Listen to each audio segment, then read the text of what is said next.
to the ashes. The spirits light up the night, looking down the edge of forever.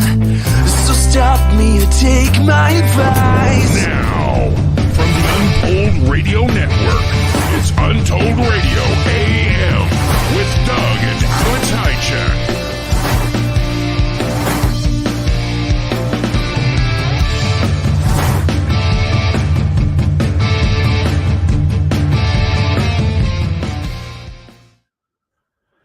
Hey everybody, sorry we're late. I got logged out of everything in my studio. Everything. Logged me out. Of course, right? Why does that do that? It took forever to get everything logged up again. And then all of my studio stuff open. And oh man, it just like... It's because I hate Macs. Yeah, and the weird thing is I prepped about maybe an hour ago. Everything's perfect. Everything's up. Come back in, everything's closed. Everything's gone. Even the computer had shut down. I'm just like, of course. Man. Anyhow, so sorry about that. Welcome everybody. As everybody knows, we record at 7 o'clock sharp every Wednesday. Right on the dot. Central, right on the dot. Well, usually we're not too bad. Usually. Yeah. No, we're pretty good. Pretty good. And then, and then to top it all off, I get a ring. You know, I got one of those zips that there's an Amazon delivery. But recently I just had 2 stolen off my porch. So I'm dealing with that and then dealing with, anyhow, everything just all happened at once. Ow. So we do record live every Wednesday, 7 p.m. Central, 8 p.m. Eastern, 6 p.m. Mountain, 5 p.m. Pacific time. And then, of course, you can listen on YouTube live, right? Instagram, Twitter, live. Facebook, live. And then, of course, you can go download the podcast if you miss it live. Amazon, Spotify, iHeart, Spreaker, blah, blah, Pod Addict. I mean, you just name it. Your favorite, whatever. It goes on. Even Amazon, you can just go into Amazon, where you order stuff and just type in Untold Radio Network. And shows will come up and you can listen for free right on your shopping app. Perfect. Then, of course, you can download it, take it to work, and then don't do any work at work. You can just listen to us. Perfect. Right? Just binge all 160 episodes. And did you know we are now in season 4? We're in 3 season weeks 4. ago. And I forgot to change the names. Season 4, because it was at 157 we switched into season 4. We're now at 160. So I'm excited for season 12. Season 12, okay. Yeah. I'll be 90. Still be kicking. I'm waiting for episode 1000. Yeah. Oh, by the way, is it next weekend is the Minnesota Bigfoot Conference? No, not this coming weekend, but the one after that. I believe so, yeah. I sent you the Abe can the poster. No, it's October 7th, Saturday. There's some activities on Friday. There's a picture of me there when I'm like 20. I don't know where the hell he got that. Anyhow, but we've got Esteban. Looking forward to seeing Esteban, hanging out with him. Me and Esteban go way back. I've heard good Esteban stories. And then me, David Ellis. Yeah. Finally get to meet David Ellis in person. Even though he's like my best friend. And then Todd Newby. I know Todd. Todd's really cool. Have we had Todd on the show? No, but we got to get him on. We for should sure. get Todd on. Good idea. Anyhow, welcome everybody to chat. Let's see here. What do we got? I think I covered all the stuff except who's going to be on tonight. Chris Reinhardt, who went up to Snow Grove with me. We're going to get deeper. Rob Hoffines, who went up to Snow Grove. We're going to get deeper. And these guys do a lot of research. Chris really does a lot of weird. He's kind of, he likes to test the limits of Bigfoot research, but he has a lot of results. So we're going to talk about that. That should be kind of cool. I'm excited. Yeah, and like his research really is kind of beyond belief. It really is. Some of the stuff it is beyond belief. He tells me things, and he hits me with so many things. I'm like, slow down, Chris. Slow down. Back the truck up. Because it's just the way he is. He knows everybody.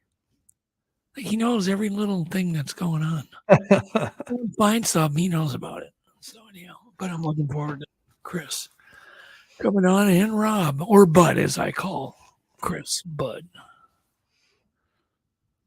Bud. Did you talk to Bud?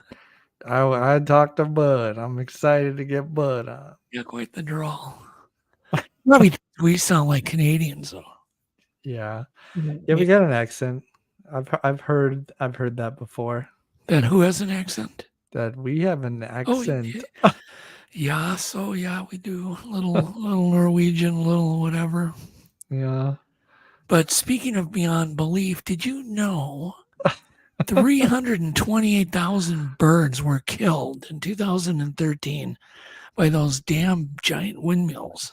Ah. So can you imagine how many have been killed now as they're putting these megaliths up that can't be fixed? Oh my God, I keep seeing those things going. They're lining the coastlines with them on the eastern seaboard. It's just horrible. I think it is. It's my opinion. I have a right to my opinion. I think wind power would be great if somebody came out with like maybe a 50-foot tower you could put in your yard, and something that wouldn't go, all night long, keep the neighbors up. You know what I mean? There's things that were smaller and fixable. Smaller, things you could deal with. Yeah. Quieter.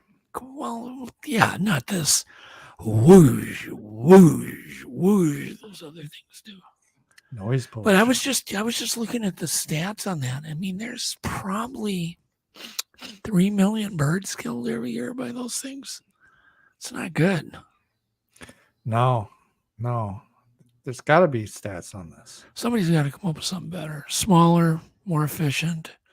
Something you can put on your roof, Who counts the dead birds? Is there a guy? There's the dead bird counter. So you got a van? I don't know. They probably just take each windmill and they see all these dead birds. They get a sample from a handful of them and times them out.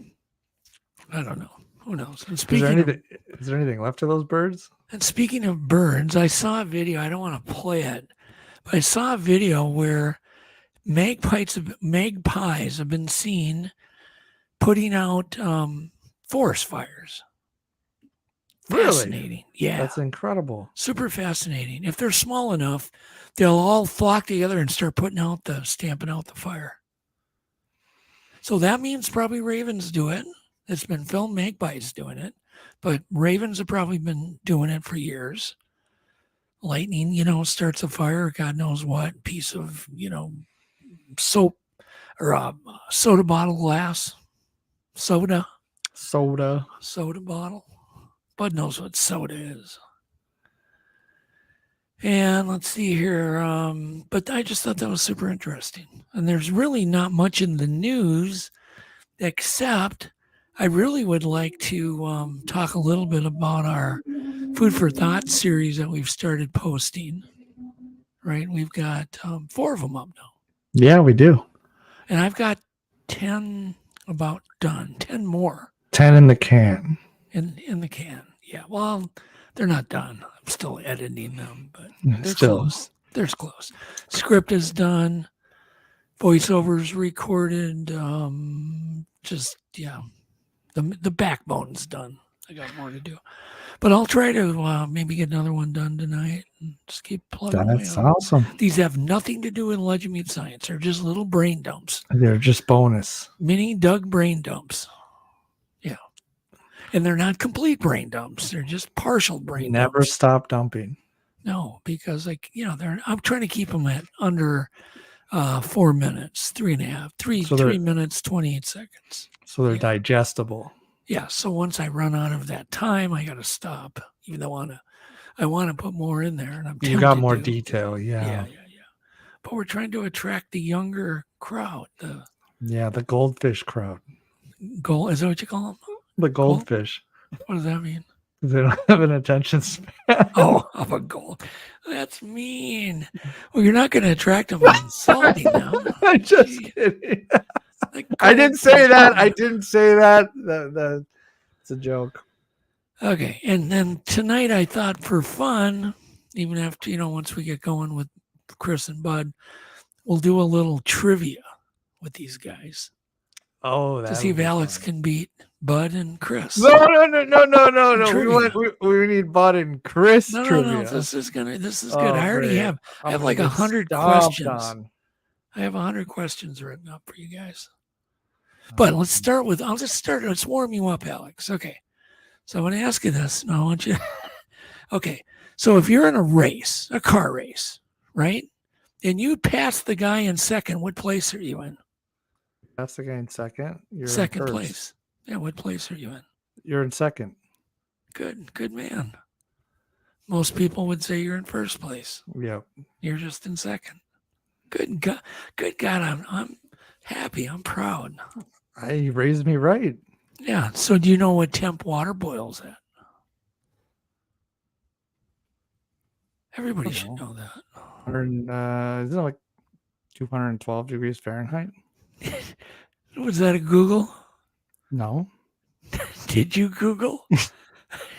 You Googled. No, I didn't. Oh my God, you Googled. That was good. You almost got away with that. What do you mean got away? I almost got away with it. How did you Google without looking, averting your eye? I still caught you because you get this little give in your face. This little tiny, I can tell. Don't cheat, man. I'm not cheating. I'm not. Okay, just look at me straight ahead. Can colorblind people see color? Yes or no? See color? Can colorblind people see color? I mean, it's more about it's a more narrow range of. You're Googling. Oh my God. You've been caught cheating twice now. I'm looking right at you. How am I cheating? You're cheating. You got away. I got away. You cheated. I know you did. Maybe you just have a really smart children. Now just all right. This time, close your eyes. Close your eyes, and I'm going to ask you a question. Completely tight. That's cheating. You're looking down. Close your eyes. Totally. Okay. How do butterflies taste? I like chicken. No, not what they taste like. How do they taste? Butterflies. Oh, how do they taste? Yeah. They have little tongue. They have a little tongue. Okay. They actually have that long proboscis thing that they can unfurl, curl, and now you're Googling. I know you are. You don't know the answer, do you? They taste with their wings. Their wings? Their really? wings. Yeah. That's how they taste. Do that? How? They touch their wings on the flowers, and that's how they taste. Imagine if you could taste with your hands. They flap their wings. Can you imagine if we tasted with our hands in restaurants?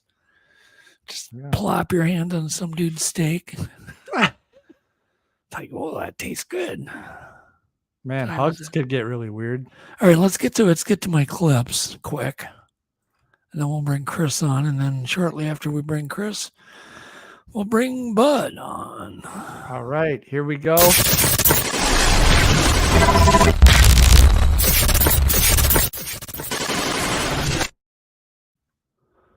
Clip 1. Sound is good. And I've actually never really thought about it, but have you ever heard of walruses attacking, other than each other, attacking like boats and stuff? Have you? boats. Say that again. Have you ever? So here's the funny. I pulled the clip up. It was so loud I couldn't hear a thing you were saying. You did what? Okay. Watch say this again. walrus attack Yeah. this boat. It's crazy. It's inflatable. Oh my god. He seemed like he knew what he was doing there. Didn't he? Puncture that boat. Can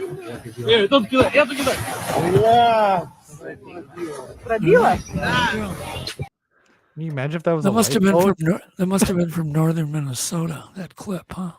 Yeah. Can you imagine if that was a lifeboat and the Oh, I ship know. was I've sinking? never heard of a walrus attacking a boat.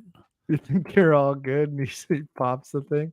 Yeah. So anyhow, apparently, did you ever see that clip of those poor things? There's a doc. It's on Netflix, and it's on Nature or whatever. And they show these walruses just like diving off this cliff because they don't know, or they're being kind of pushed from thousands of walruses behind them, and they're falling down this cliff. And they keep following each other. Have you seen that? Oh, I haven't. Oh, huh? No, No? I haven't seen that clip. It's pretty sick. brutal. Okay. All right. Clip 2. We don't want any sound on this. But this is really interesting. What we're looking, you can play it, but sound off. I'll just kind of talk through this. This is actually a robot, a man-made robot, but it's made from wood. Doesn't have any moving parts except these strips of wood. But this is all meant to get wet, react to humidity in the environment, and it starts spinning and spiraling into the ground to plant seeds. And they drop them from drones and whatnot. You can plant trees this way. And so they just lay there. But then as soon as the humidity hits them or rain or whatever, they start in slow motion, of course. Yeah. They spin.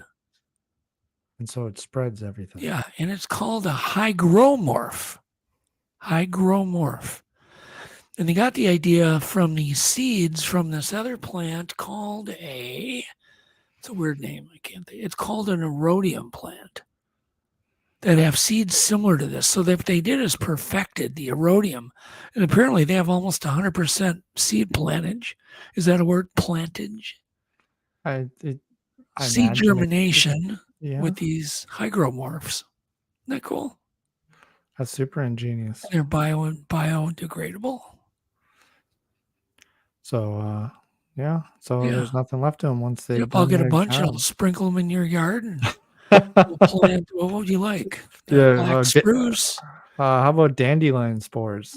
Yeah, we can do that. That's kind of a waste of a hygromorph. I was thinking more like tree Yeah. Spruce. Do a whole orchard of apple trees in the your front apple yard. trees. How about that? Okay, that's enough. See, that's a cool clip, right? That was awesome. I've never seen it. Yeah, you won't be able to sleep tonight. It was so cool. I'm 2 a.m. I'll be thinking about it. Yeah, hygromorph. He'll be saying hygromorph. Clip 3 is about 40 seconds. The sound is good. And this one's interesting because they're talking about laser plasma in the government, and patents that they have. So go ahead and play it. Sounds good.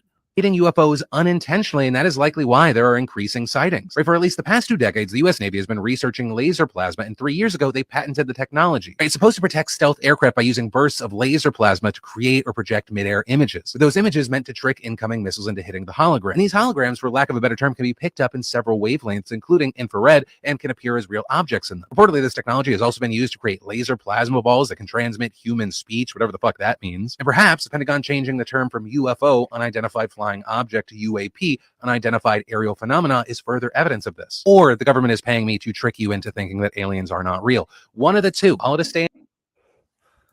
I love that. Or the government's paying me to trick you. I love it. At least it's he's honest. You don't know. Propaganda is legal now. Keep that in mind, everybody.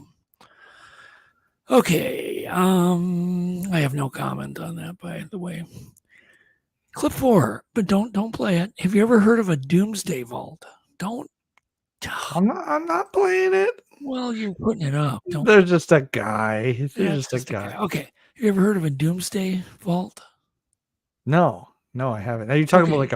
like a prepper vault? No, they have two of these, and it's where they're keeping all of the seeds at one, and then all of the government records at another one. Okay. And they put them in the Arctic regions. Okay.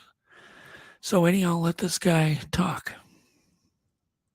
On an island so remote that no one is allowed to be born there and no one is allowed to die there, but what they keep behind a heavily secured vault could one day save humanity from complete extinction. Svalbard, Norway is the world's northernmost permanent settlement, a place so cold that even during the summer, the ground never thaws out. It's because of this that their graveyard stopped accepting newcomers over the fear that all of the cryogenically frozen bodies were still containing traces of the Spanish flu. Now, if the armed polar bear guards that walk around the town aren't interesting enough, 150 meters deep in the mountains of Svalbard, there is a highly secure building known as the Doomsday Vault, the world's largest collection of agricultural biodiversity. The Doomsday Vault holds over 13,000 years of... What did you say? It was like a hardware locked key. Yeah. Like you'd get at Home Depot. Okay, go ahead. Agricultural history behind its walls, with the goal being that if one day humanity is nearly wiped out by a nuclear winter or asteroid, survivors will be able to replant the world with all of its seeds. Because as they say, seeds are generally the basis for everything, not only what we eat, but what we wear and the nature all around us. The Doomsday Vault's only neighbor is the Arctic World Archive, which preserves data for the world's governments and private institutions, which we'll touch on in another video. Taxes, even if the nuclear war hits, because it'll have your records. Perfect. You'll still have to pay your taxes. I'll still have to pay my credit cards. Could you imagine? Oh my God. Doesn't that make you sleep better? Yeah. Or is that a new fear unlocked? I'm sure if there's a nuclear winter, we'll all be able to get there too afterwards. Well, no, they'll just sprinkle some seeds and start growing them. Yeah. But aren't they like way out in the Arctic? Like, how are we going to get there? I don't know. We're going to walk there with all these? I don't know. Someone's going to walk there. The whole idea is that somebody would, it's a good depository of information, I guess. Yeah, it is. All right. Let's see here. Just hang on. Clip 5. It's just a cute clip. It's kind of about getting older, but it reminded me. We'll play it, and then I got a little story. Go ahead and play it. Sound on. Now you got to put the sound on. Back it up. Back it up. Back it up. There you go. This is what happens when you get older. No, what's on your shoulder? Why? What's on your shoulder? What is that, your sock? How did that get there? Did you go in the shop with that? Oh He my went God. shopping with the sock on his shoulder. So here's why it struck a funny chord with me. Because one day, I'm not going to say when, could have been yesterday, I was in a bar, and I looked down, and I was wearing two different shoes. Oh, no. I swear to God. They were both black, thank God. Yeah, you could. But you know how uncomfortable I felt? And I'm like, how in the world did I do this? Yeah. Well, luckily they were, they were both the same color. Yeah, they were both black, but they weren't the same shoe. Yeah. I'm sure no one noticed, but man. Nobody did. No, I did. And then I'm like, oh, crap, I got to go home. I'll be right back. Okay. It's a true story. But that stuff happens. It'll start happening to you when you get in your 50s, and it'll just continue. How do you know it's not happening already? It could be. Okay, let's see here. This is cool. Clip 6. No sound is needed or wanted. Just a great illusion. Some guy took a car, cut it in half, installed little wheels that are flush, and then he drives it around. Go ahead and play this. Quite an illusion. Isn't that just cool? Looks like something's wrong with the Matrix. Yeah. I thought it was creative. All right, enough of that crap. Clip 7. If you could only imagine, we're gonna show you the clip, but imagine if humans were like this. Just go ahead and play it, and then I'll explain. The sound is good. Okay. And I've seen this before. Mainly the place I've seen is Mexico in the lakes. Or two fish of equal size will Are still alive. try to eat each other. See if I can't help them. Well, one fish will eat the other one, but they're equal size. So it just doesn't go anywhere, right? goodness. One fish can't swallow the other one. This is crazy. Jesus. But can you imagine if people were like that? Cannibals? Instead of wanting to eat an apple, you just Part go of a steel plate. try to swallow your neighbor Stuck. whole. Get that out. I think it'll. Well, you got 2 and 1. But that gives you an idea of what world these poor animals live in. Yeah, That's like, that's what they call nature is just metal, man. just brutal. That's brutal. So this guy saves them and lets them both go. That like, is really, crazy guys? right there. Okay.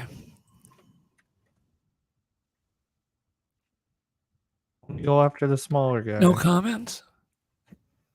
No comments? His eyes were bigger than his stomach. Yeah, I'd say. Yeah. Clip 8, sound is good. This is so weird. This is a machine that puts hair on a doll, but just watch this guy. He's totally freehanding this thing. And you can only imagine if.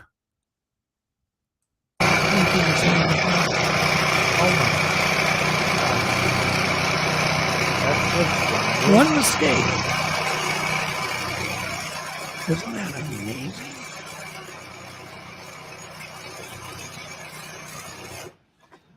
I mean, he's got his thumb a quarter inch away from that thing. Jesus. That takes talent. Just think about what that would do to your hand. Oh, Oof. You couldn't even see the needle moving, did you? no. That thing was like a Gatling Isn't gun. that freaky? That's a Freaky. true horror clip. Clip 9, I call it this damn clip. Great sound. You got to have the sound full.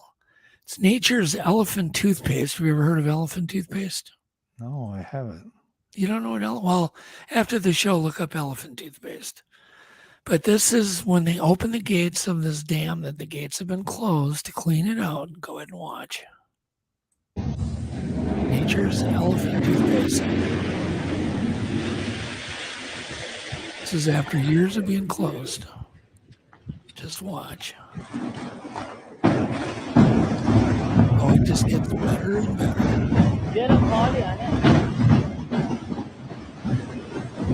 This is what we call a dam extrusion.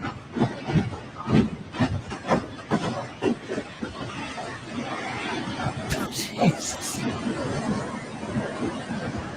Here she blows. Okay, seen enough of that. What do you just you have this look on your face? It's just gross. Disgusting. Yeah. Okay. Clip 10 is just titled Be Safe. Sound is good. Let's go ahead and play clip 10 with sound.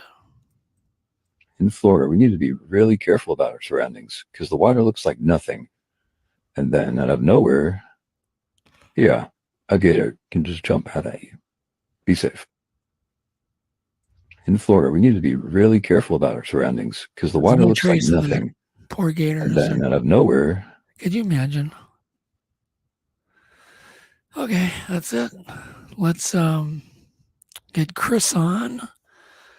And you know what to do. I guess you got a couple of little things to play, and then we'll be right back, everybody. We'll be right back, guys.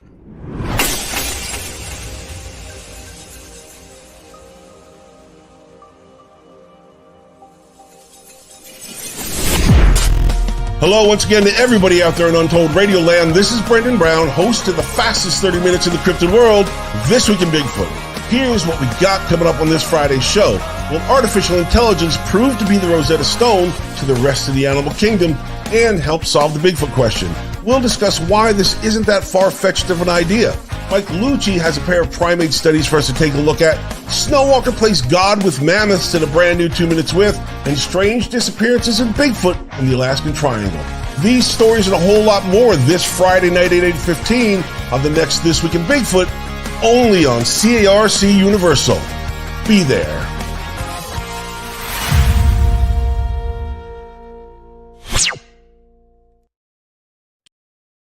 Show your support for the Untold Radio Network family of shows and join in on the conversation by using super stickers and super chats on YouTube. Got a question you want answered? Ask it live via a super chat and get real-time responses from our shows. Help keep the Untold Radio Network shows running strong. We need your support. Send your super chats and stickers now. Hey Untold Radio Network fans. Want exclusive perks and to support our channel? Introducing our YouTube membership program with 3 amazing levels. Get loyalty badges that level up to different cryptids the longer you're a supporter. How cool is that? You'll also get access to custom Bigfoot emojis and priority in chat. Upgrade to Backstage Pass for exclusive wallpapers, photos, status updates, discounted books, and merchandise. Go all in with the producer level for everything mentioned plus member shoutouts. Ready for an enhanced experience? Join now, pick your membership level, and let's make this journey even more exciting together.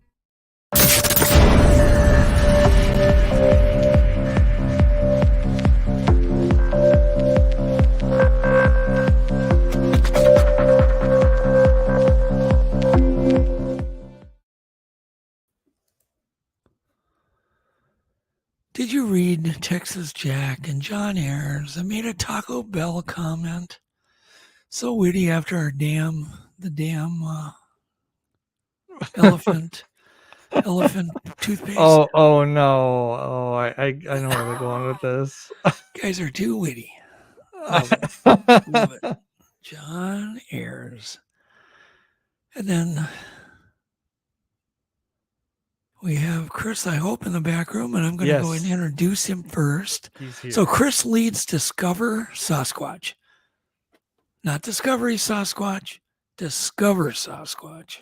Not Discover Sasquatch. Discover either. Sasquatch investigations. And they've been involved with teams doing extensive work, not only with their own, New England area, but also in Florida, Missouri, Canada, been all over. I call Chris the OG of Bigfoot research. He's definitely the OG of Bigfoot research.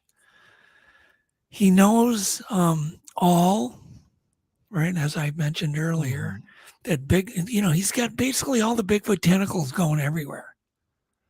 If I want to get caught up in all the rumors and boom. I don't mean gossip, but like so-and-so just got this evidence. So-and-so's got this evidence. He's connected in the community. Yeah, kind of stuff. It's all good stuff, but I can't even keep up with him.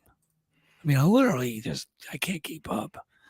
So Chris also joined me in at Snell Grove, along with Adam Cold, Rob Hoffines, Joe Frischella, myself. I think that was it. Anyhow, but he runs Discover Sasquatch Investigations. Definitely check it out. He's also got a podcast. But let's go ahead and bring Chris on. Hey, Chris. Hello, everybody. Hey, Chris. Hey, looking sharp tonight. You like how I called you the OG of Sasquatch research? Yeah, I seen that. Well, thank you. I wouldn't go that far. I do spread myself a little thin sometimes. That's for sure. I got You do, but you seem to know. I mean, the stuff. I mean, and you're always so generous too with your information. You don't keep secrets. He is. There's something cool, you pass it on. I appreciate it. Well, awareness is important. We're all in this together, and to make more people aware of what's going on out there, that's the way it should be handled. I need to allow an extra half hour to my day every day just to deal with you. Yeah. Well, I appreciate the time. Oh my God. Anyhow, I just witnessed what you're doing all day long. You're on TikTok.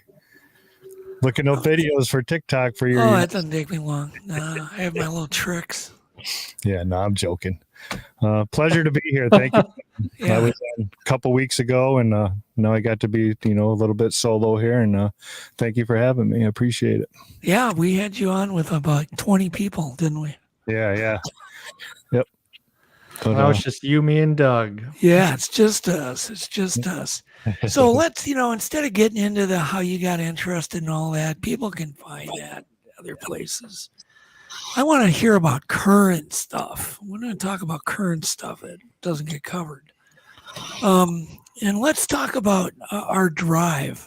up to Snell Grove, because when we were driving up there, that was beautiful, wasn't it? The drive, Yeah, right through the middle of Canada, roadless, gorgeous, moose along the way, and then you and Bud saw something really weird. Yeah, it was very crazy. The scenery was out of this world. We were in the middle of nowhere. We're driving through the straight north. Yeah, straight north for 10 hours, and we're on this one road, this curvy, windy road in Canada for a long, long, long time. And I mean, it's like that all the way up, and we got walkie-talkies, and we're talking back, and we're looking at the little rock stacks on the side, wondering who made the rock stacks, and we're going back and forth, and all of a sudden, on the corner of my eye, I see this tree, and this tree is a 30-foot pine, and this thing is like a hurricane wind is blowing it. It's going like this, back and forth like this. And I look over at Bud, and I'm like, Bud, do you see that tree? And he's already looking at it. He's already seen it. And this thing, I mean, it's a hurricane tree. Like if you would see it, like you see on the Weather Channel when a palm tree's getting there was no wind that day. There was none. It was beautiful. We could not find any other tree that was doing this. And it was the only one shaking back and forth. And then we radioed you guys, and they're like, did you guys see that tree just shaking all over? And you guys missed it. And we're like, well, let's turn around. But, you know, every tree out there looks the same for miles and miles and miles. I don't know but there was another car in back of us, I'd say about 200 yards. And whatever wanted to cross the road is my guess. That car got to see whatever was shaking that tree. Because when we got to the outfitter, we asked him, are the moose in the rut? Is there anything that could shake this tree like that? And the guy said there's no possible thing that would shake a tree like that. It was no. You can't even budge. I mean, you guys tried to budge a tree the same size. You couldn't even move it an eighth of an inch. Right. It was unreal. It was like a hurricane wind blowing one tree out of the whole. So how far did the tip of the tree go down on once? Was it equal? It was like going almost like to quarter till to quarter after, back and forth like that. I mean, the whole thing was just bad, like a hurricane wind was blowing. It was how quick was it going back and forth? Jesus. Like that. And I'm going to tell you, I was a passenger at that point. I never took my eyes off the road or the sides of the road. I'll guarantee it did not do it. It may have been our car that set it off. Yeah, it must have been Matt or something. There's no way that was a moose. Yeah, no, there's no. They're just not going to do that. You know, no. They could wiggle a tree, but they're not going to. A sapling would do that. Right. But you say this thing was like a full-grown tree. Right. We could see in the tree. I mean, you could look, and there was nothing hanging from the tree, like swinging back and forth. It was being shook from the trunk at the bottom of the tree, which we couldn't see because the road was like this, and then it embanked, and it went down. Yeah, it's crazy. Yeah, what a beautiful ride, though. That ride up there, it felt like it lasted like 2 hours. Yeah, no, it went quick. Yeah. It is. It's so gorgeous. You can't even describe it to people. Yeah. Prehistoric. I can't wait. Prehistoric. And we're going back again next year, so I'm excited for that. That's for sure. Okay. Anyhow, so we get up there. We get on a float plane. No, we have to stay overnight. We show up in the dark at this outfitter. It was pretty much pitch black. They're all in bed. We had to wake somebody up, figure out what cabin we're just going to bunk in for the night. Of course, mosquitoes, the cabin's full of mosquitoes. And I'm thinking, oh man, if it's this bad here, it's going to be nuts up at Snell, the mosquitoes. And of course, the next morning we leave. We had to leave in two groups, which was disappointing. So we get up there early. Me and Joe. Who was it? Who left first? Me, Joe, and me. The three of us. You came up first. Yep. And then we left Adam and Bud and Big behind. Yep. Right. Yeah, they were there for like 2 hours after us. That was a long wait. And we had a beautiful flight. I mean, it was just smooth. Yep. It's beautiful. I've never been on a bush plane. We get up there. There's no mosquitoes, no bugs, no flies, nothing. It was weird. No animals. Nothing. No. We saw a seagull and a family of otters, and that's about it. Yeah, that's all we saw when we were up there. Did you want to talk about what the heck? Yeah, I mean, night one. Did you sleep through night one totally? Because me and Adam, of course, were wide awake. I don't even remember. No, I was woken up too by the same thing Adam was. Oh, okay. Because I slept through that part of the attack. I don't know how in the world I fell asleep, but that's when the thing apparently either took its hand or a piece of wood and did what?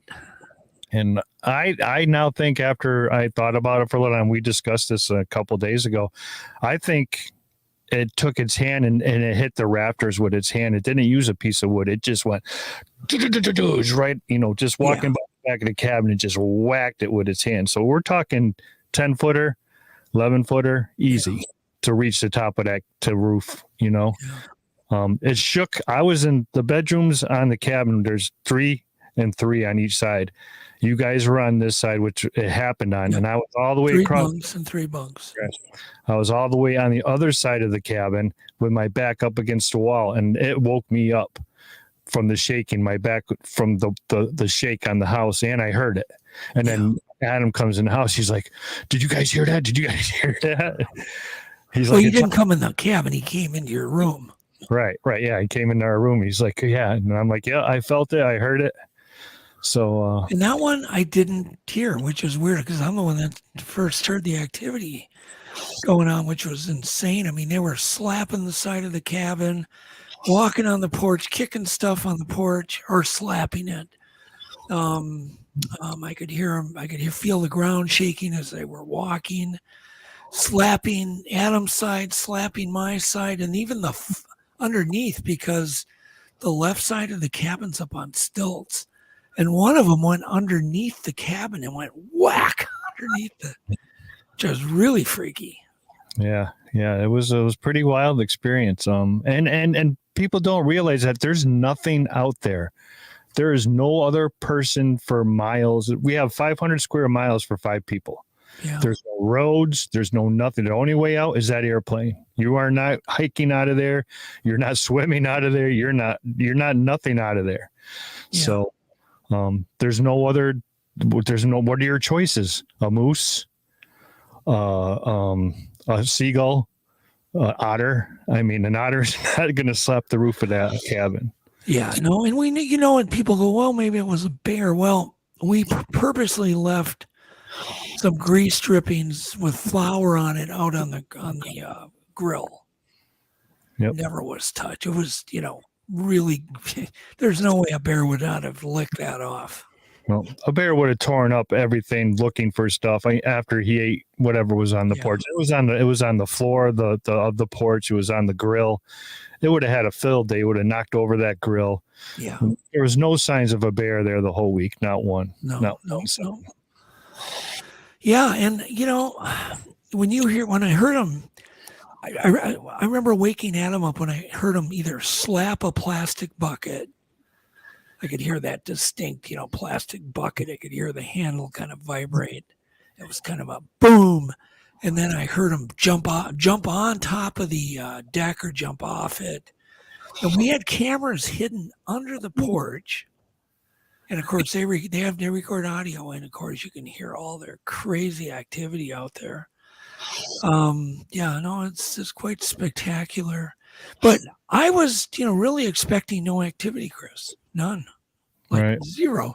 Alex, did you think when we went up there we're going to have any activity? Knowing so many years ago? It's hard to say because, for, how many years it was. 8. But, I mean, haven't other people had activity that have flown up there? I don't really know. There was another group, certainly one group that went up there of researchers. And did they have activity? I don't even remember. Yeah, we were reading the logbooks and nobody mentioned they were putting out trail cameras all over the place and whooping and hollering and drinking beer. And I think that's the difference between us and, other people that go up there. That we didn't go up there for a party. We went up there for one reason. The whole week, all we did was talk Bigfoot. We Sasquatch, Bigfoot. Yep. That's what we were there for. That's all we talked about, except for fishing, because the fishing was awesome. It was, but we never had one alcoholic beverage. Not one. We didn't even have one with us. Nope. There was no beer drunk. I mean, we were all very serious and very, like you said, we didn't go up there to party and visit. Right. And everything in those logbooks, there's a lot of partiers and they're up there, and then I got to read all the old captions from when you guys went the years before from the TV shows, which was pretty wild to sit there and read the stuff that you guys all wrote before. And so I didn't see anything other than what you guys wrote in the book that anybody had any experiences up there. Well, what does that tell you? I mean, does that tell you anything?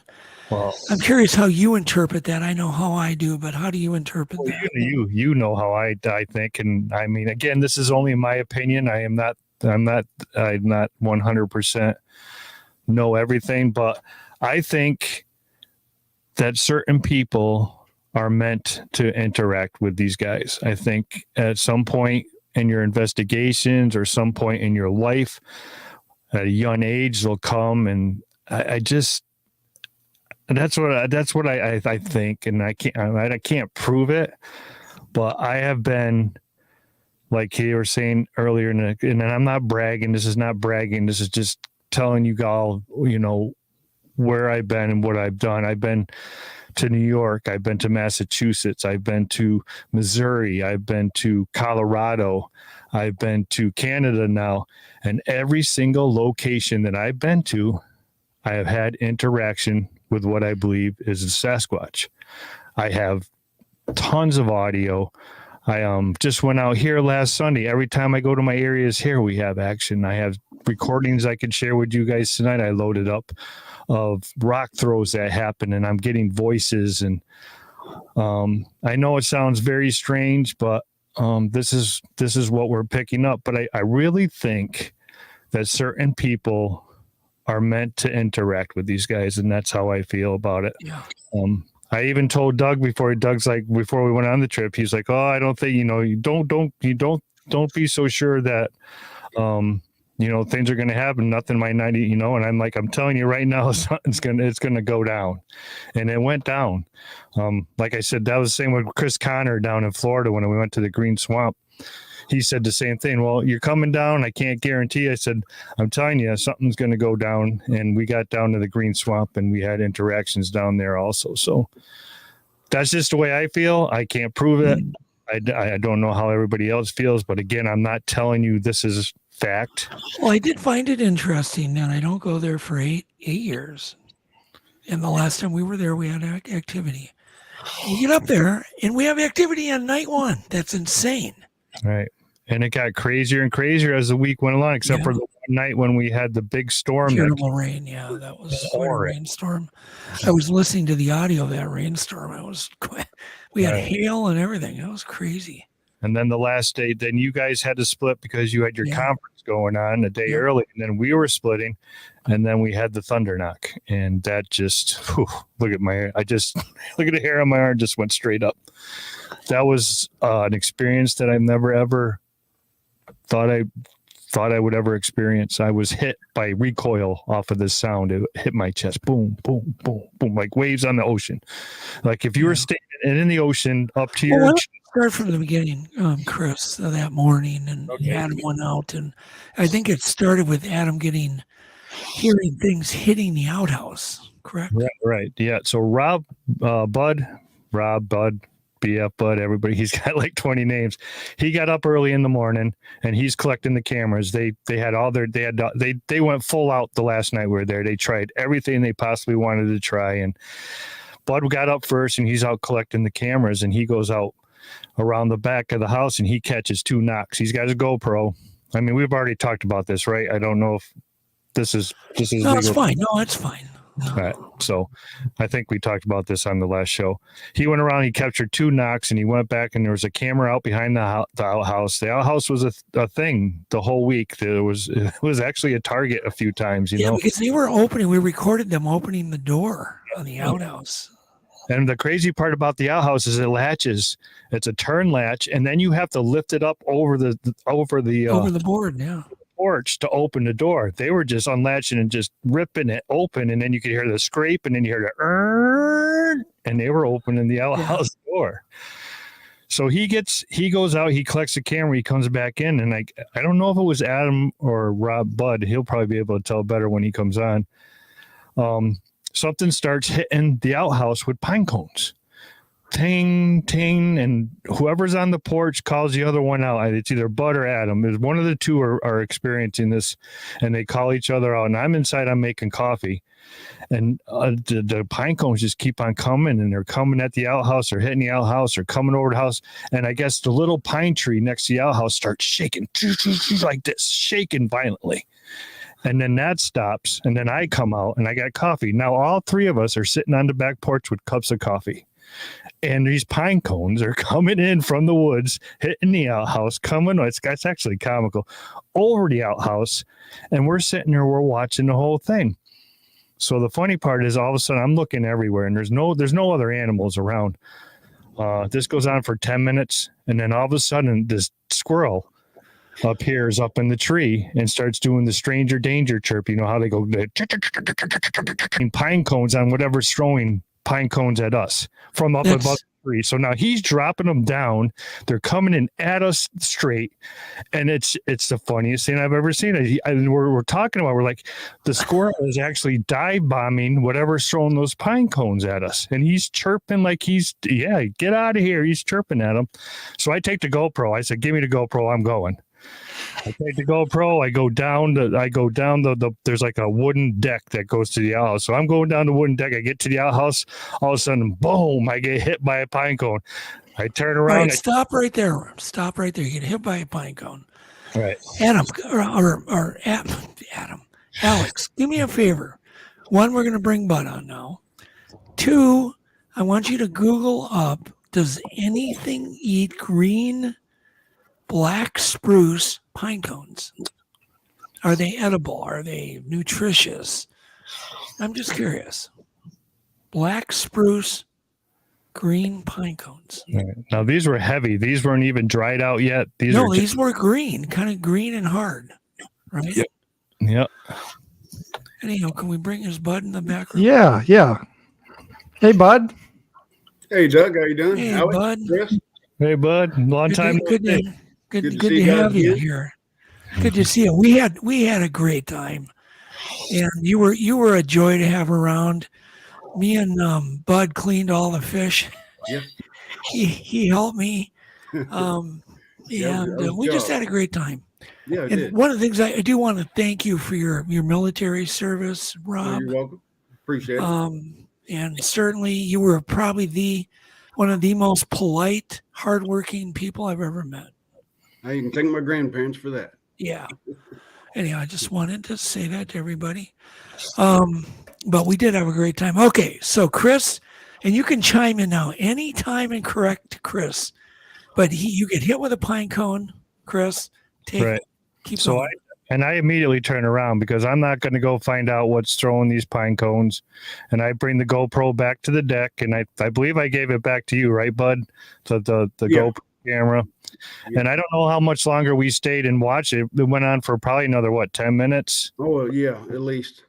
Yeah, it was like a good 20 minutes this went on for. It was like crazy stuff. And you can see there's like a white birch in back of the outhouse, and you can see these pine cones coming from the white birch over the outhouse and hitting the outhouse and coming. So they're coming in straight at us. And then that squirrel, man, we were getting a kick out of because he's chewing away at those pine cones, and they're dropping in the same direction where those other ones are coming from the white birch. It was the craziest thing I've ever experienced.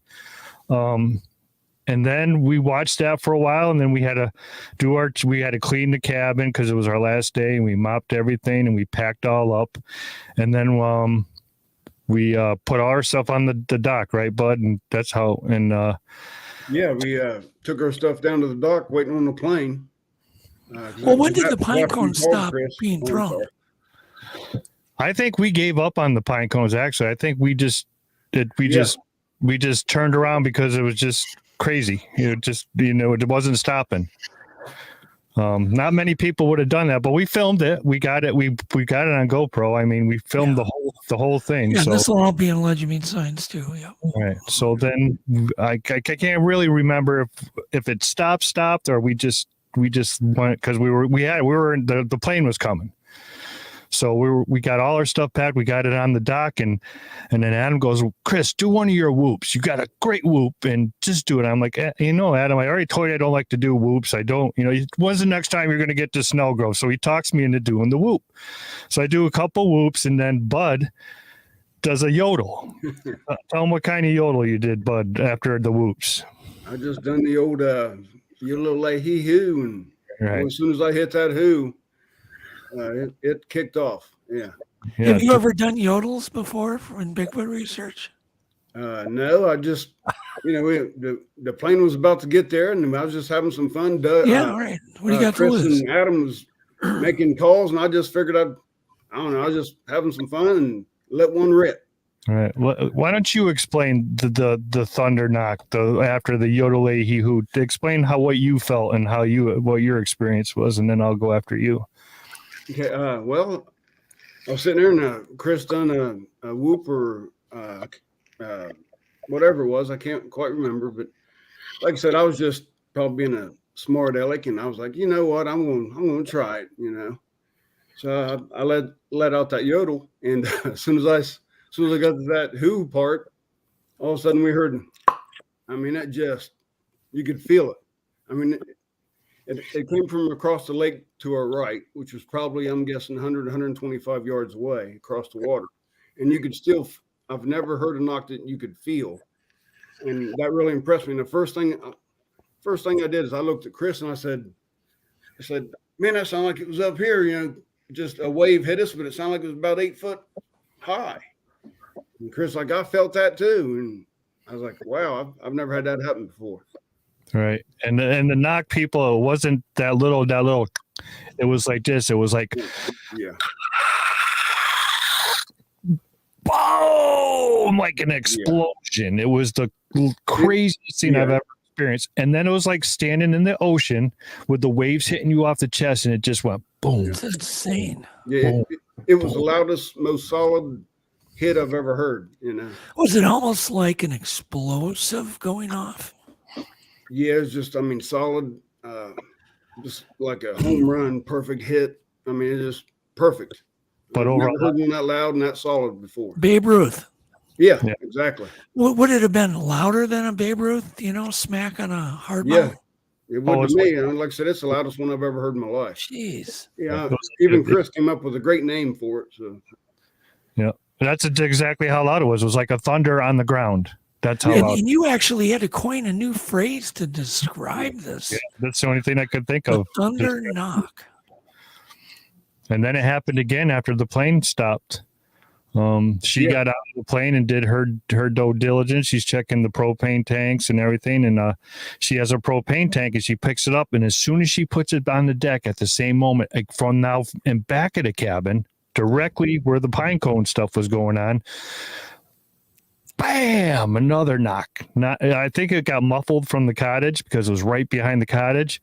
And me and Bud are sitting right there again. And she starts going around the back of the house towards where the knock comes. She didn't hear it because the propane tank went down at the same time. And I'm like, Bud, go with her. That was just like 10 feet from us. So she goes around the house, and then they come back out, and we pack up, and now we got to leave. And we're bumming because we just had some serious stuff go down, and then we got to leave. And well, okay, for scientific reasons, anybody listening to this today, tomorrow, a year from now, 20 years from now, please put in the comments if you've ever heard something that sounded that loud and felt actually the vibrations from it, because there's not much information on this. But by chance, I talked to a man the other day who described a thunder knock. And I said, was it like a thunder knock? He goes, oh, yeah. But it was just coincidence. I was talking to this other person. But that's something we need information on. We really do. And so describe the sound before the knock, the actual swoosh. Do you think it was the swoosh of a stick or a log? What do you think made the... It sounded like a crackle to me, like that. That's what it sounded like, but much louder, like you were tearing paper, but amplify it a million times, like you were ripping into something. Boom. And kaboom. and then it just waved at you. Boof, boof, boof. It was the craziest thing I've ever experienced. So this is okay. When I tell people that the cabin was lifted off its foundation and was rocking back and forth, if that was the creature doing such a thing, I could believe it, I guess. Right. Whatever it was had to be of size. It had to be. What would you say, Bud? How big do you think whatever could make that noise? There's no way I could even take a guess. I'd be afraid to guess. And you're sure it was not a tree falling, or There was no wind. There was nothing.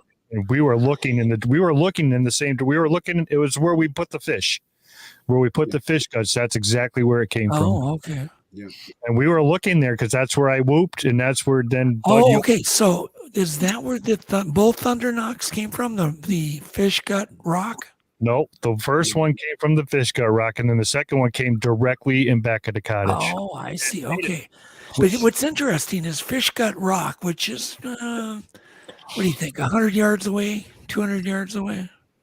I would say about 50 to 100 in that range. That's Okay, what 100 yards away. Yeah. That's where me and Joe, who you know, had a sighting of two creatures after they were making chimp noise, chimpanzee fighting noises, like two chimps going at it. And then we saw them walking, two dark shadows, walking behind a couple of trees back there.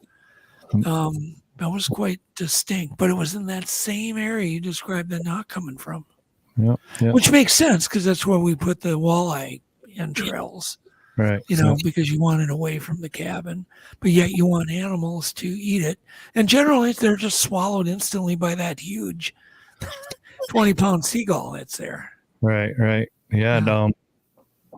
And it's so dark. It's hard to explain up there. When night comes there, it's so dark. It's like the darkest night that you've ever experienced. It's just, and because there's nothing else, there's no street lights, there's no city lights you can see in the distance. There's nothing, and it's just pitch dark. And when the night comes in there, boy, oof. So Lori Barnes says, what do you think it was from, that sound you heard before the knock? Bud, I want you both to weigh in separately. Start with Bud. What do you think it was from? I didn't hear the sound before the knock, Doug. As soon as I got done with that yodel, just as soon as I got done, I heard the knock right now and felt it. I didn't hear nothing prior to the knock. And Chris? Yeah, like I said, it sounded like tearing paper. It was like a buildup. I don't know what would make that noise. I've been in the woods years and years and years and years, and I have never heard anything to compare this to. Nothing. A car crash with an explosion is probably the closest thing, and that doesn't happen in the woods in the middle of Canada, on the side of a lake. No, it doesn't. What it was, what made it? It was not a tree. Did it have that wood knocky, that hollow wood knock sound? To me, it sounded like thunder. That's what it sounded like to me. It was like thunder to me, but gotcha. How about you, Bud? What do you think? How would you describe it as? I don't know if anybody ever played baseball, but I can describe it as the perfect hit, the most solid contact you can get. It was just so loud and solid. Was it like the baseball bat was 20 times bigger and the ball was 20 times bigger type sound? It was weird. As soon as we heard that, me and Chris both looked at each other and like, did you feel that? And then we're raising our hand like, man, it felt like it, the wave came clear over us. Yeah. You could feel it go over your head. And we both said 8 feet. So whatever it hit, it was 8 feet up, probably. Okay, now David Ellis, put David's comment up, Alex. Super interesting. Because I recorded a power strike so loud you can hear me gasp in the recording. Sounded like two telephone poles striking each other. Is that a good way to describe it, guys? Yeah, that's a real good explanation. Yeah, but I would say louder. Jeez. There you go, David. What does this mean? That's the question. What does that mean? put an amplifier on that, what he just described, 2 telephone poles hitting each other, and that's probably what happened. Well, the sad part is, of course, in the morning we would gather up the equipment, the recording equipment. Yep. And I would imagine you guys had gathered up all the recording equipment from the night before. Yep. It would have been so nice to have that on tape, but whatever. We were heartbroken because everything was packed. We were waiting. The plane was. Of course. Because I'm sure if the drone wouldn't have been packed, you could have thrown that micro drone back up and maybe busted whatever was back there throwing pine cones. Well, yeah. Well, it got flown that morning. I don't want to talk too much about it, but it did hit the sky that last day. So we need to look at the forest a little bit around the area. Well, that's interesting. Yeah. That's interesting. So that last day, that's what I missed by flying out of there one day early. Right. And I'm glad. I wished I wouldn't have, because that flight was, the weather wasn't good. Yeah. Our flight wasn't that good either. It was pretty rough. It was bouncy. Yeah. Yeah, we had a low ceiling, and so as I told people, I was talking to the Lord the whole way back. I was like, yeah, it's not good. But we all got on perfectly. Nobody fought. It was such a great trip. Yeah, and it's fun. It was a great trip. Yeah, I've never seen that many people that focused. Jim says, throw Sasquatch outpost comment on. There we go. We've had one thunder knock 78 years ago. I wonder if the sound before your knock was something breaking branches in the swing before the strike. Possible, Chris? No, it wasn't. It wasn't branches. We didn't even see a tree move. We were looking in the direction it came from. Nothing was moving in the forest. Nothing. It didn't sound like breaking branches. It sounded like crackling, like. Yeah. It was just like it was tearing something. It wasn't a branch. It wasn't a break. Throw David's on. He's got a new comment there.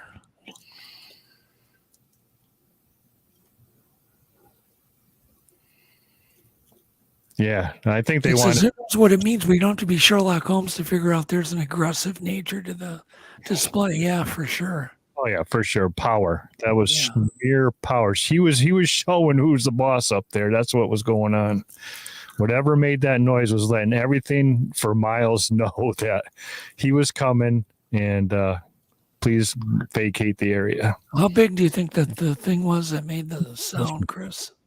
I couldn't even guess. I would say 12. Just a guess, a range. 12 foot.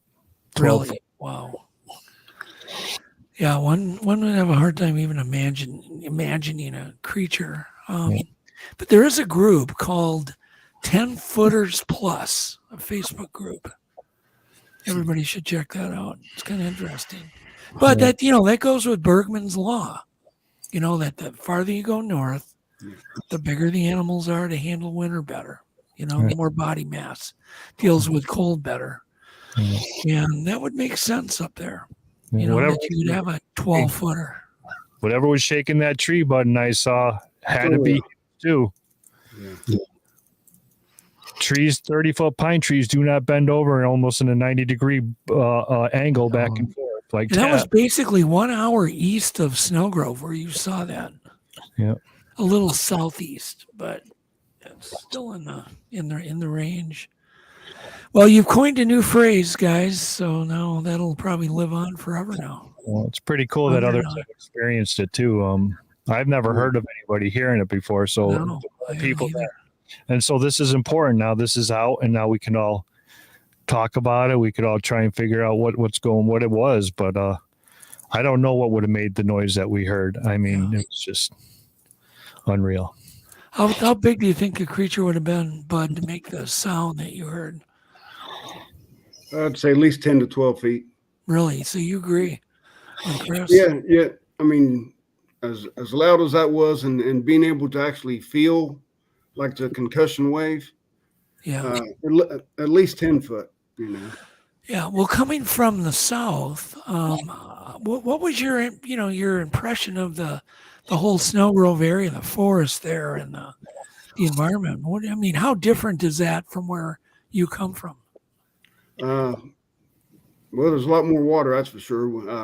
We live back here up in the hills and at the start of the Appalachian range. Yeah. And so ours is kind of broken farm with Appalachians mixed in here and there. And you're in Virginia? Southern Ohio. Oh, Southern. It's right. I don't want to keep saying. Yeah. So you're in Southern Ohio. Yeah.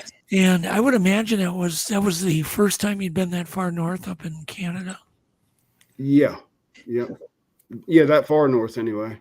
Yeah, that's kind of prehistoric looking. Yeah. It always looks to me like prehistoric.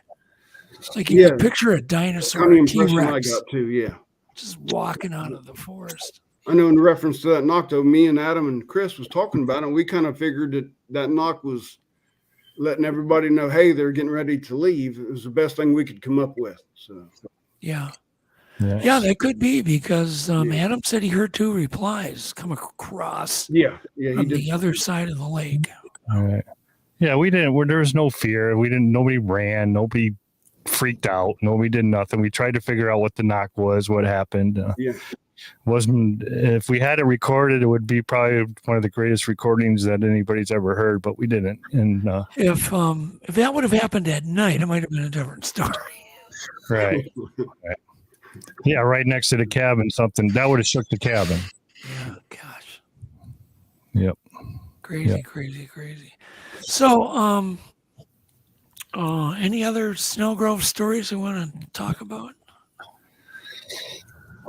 I don't know what we can talk about or what we can't talk about. I don't care. We're going to. What's classified? I tell you what, I'd like to give a shout out to Joe. That was some good food he cooked for us that week. That was delicious. Yeah, Joe deserved an award. Yeah, Joe's a great guy too. Really great guy. We cooked fish too. Yeah, we did. We all cooked a little bit. It was Everybody good. cooked a little bit. That fish was great. That walleye, fresh walleye for fish fry. It was really good. Yeah, I don't think anything beats dill tartar sauce. Oh yeah, the tartar sauce. I forgot about that. We got a new invention too. Yeah. What was the name of that, Chris? You and Doug named it? What was it? Delicious? I forgot the name of it already. Delicious. It was a mixture of your name and Doug's name, I believe. It was pretty good. Yeah, it was good. Well, it was dill tartar sauce, basically mayonnaise, salad dressing, horseradish sauce, mustard, and then you just stir it up. That was good. It was good. And then we had beans, baked beans every day, and lots of potatoes, deep fried, in hot grease, extremely hot grease. I'd like to talk about one of the recordings, if it's okay, that we've gotten. Go ahead. Of the footsteps in the back of the cottage. I don't know if it was the first night, but the substrate up there is moss. Yeah. The cabin's surrounded by moss and it's all soft. And we have recordings that were captured that you can hear bipedal running like doom, doom, doom, doom, doom, doom in back of the cottage.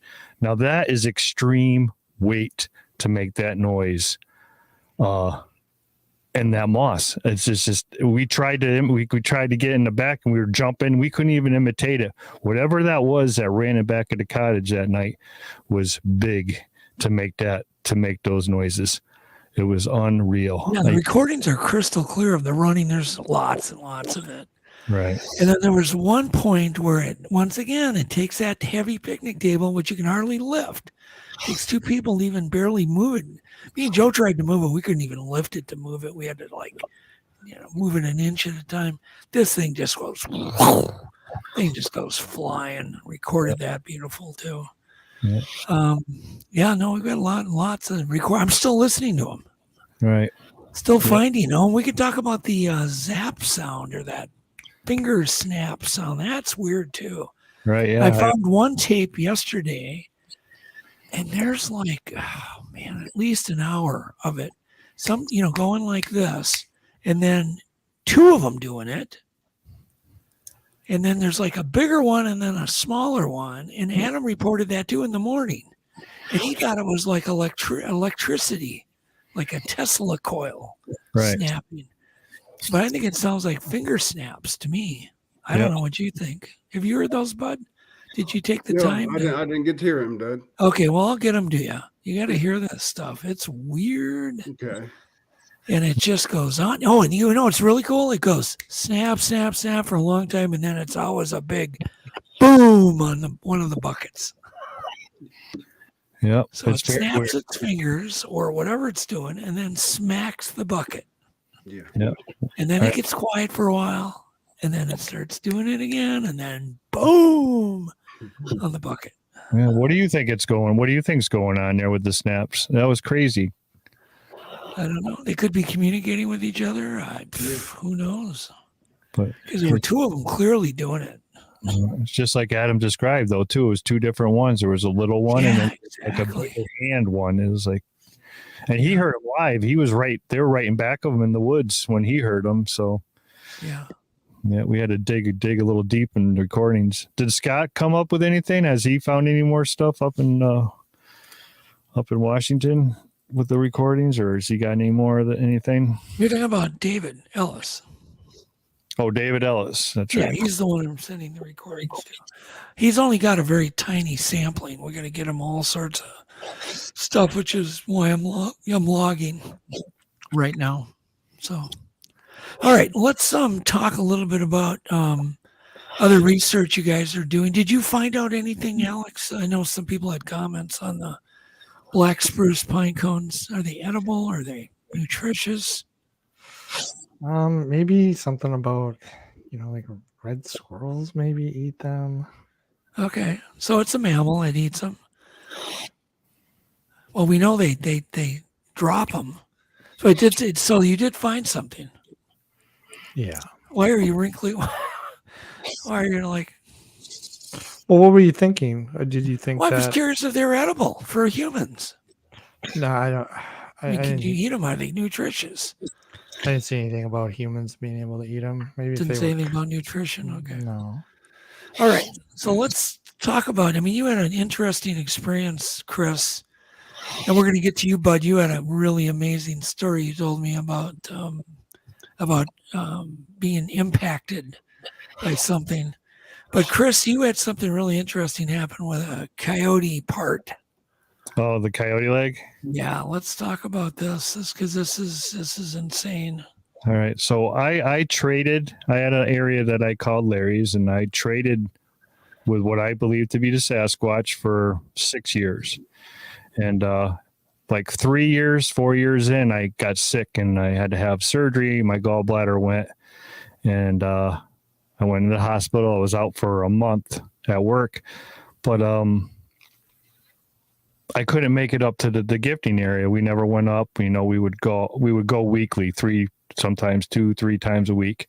And I couldn't get up there for a month. So one day I was almost healed and I come downstairs and Maria, my wife, says, "Look, what's that out by the back door?" And I look out the back window in the kitchen and I'm looking around. I'm like, I have no idea what that is. So I go downstairs in the basement and I go out the back door and open up the back door. And there is a coyote leg at my back door, freshly ripped off the dog. I mean, tendons, fat, flesh, blood, and it's laying at my back door. So I'm just scratching my head. I'm like, what? Why is this coyote leg at my back door? And Maria doesn't want it in the back. She said, "Get rid of it." So I take it and I put it in. There's woods in my backyard, so I put it, I don't know, 10 feet into the woods, and I work where I live where I work. So I go to get the guys from work to come back, and I want to show them this leg that would disappeared at my door. So I go get the guys from work. We come back. I go to the spot where the leg was, and now the leg is gone, completely disappeared. I mean, I think you guys got a Yeah, we have a photo. As soon as Alice gets back, we'll go ahead and throw that photo back up. So, but I've had experiences with coyotes too, and injuries like that. We were on horseback, and we had rode through an area. Everything was normal. We rode back through the area, and then we smelled this horrible stench. The classic rotten meat, like decaying body stink. And then we see what is a coyote laying in the trail, right in the middle of a trail we had already gone through once. And it's alive. And we dismount off the horses because we're on horseback. and I believe there were 3 of us. No, there were 4 of us on horseback. And dismount, and this coyote is wide awake, but its back is broken. It's paralyzed. So it was literally back snapped in two and then set on the trail as probably intimidation to us. So there was definitely some kind of, I mean, I believe that coyote was right next to a Bigfoot, probably in some kind of a symbiotic relationship. And then it was, you know, like we have our you know, man's best friend next to us all the time. And I believe it just grabbed its buddy and just broke its back and laid it on the trail as intimidation. It's kind of a cold thing to do, right? Yeah, a lot of people said that it was a get well gift. Yeah, and it could have been a gift, but it could have been intimidation too, Chris. Right. Yeah, we've had lots of stuff go on my back door, you know, in the recent like months and last year and crazy stuff. But, do you have that picture, Alex? I don't even know. Before you put it up, are we going to get in trouble putting up this kind of stuff? It's really a gray area.